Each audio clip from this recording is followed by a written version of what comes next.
Hello guys, hope you are doing well. This is English City and today we'll learn this, that, these and those.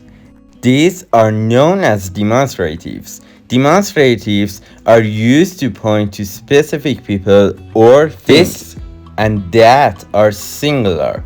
So we're referring to one person or thing. These and those are plural.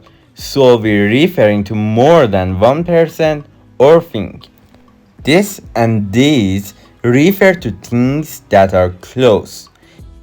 We can think of them as being here, whereas that and those refers to things that are far away, so we can think of them as being there.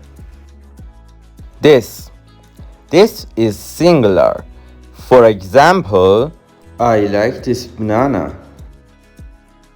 That is singular too. For example, I like that banana.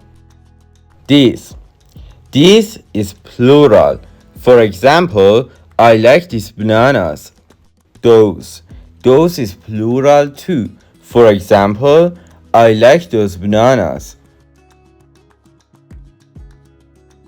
This is bat. That is shark. These are frogs. Those are fish. Okay guys, it's quiz time. Pause it and think about it. These cupcakes look tasty. Those balloons are red. That house is small. This fox is cute. Thanks for watching us guys and hope you enjoyed this video. Please subscribe our channel and like this video. Goodbye.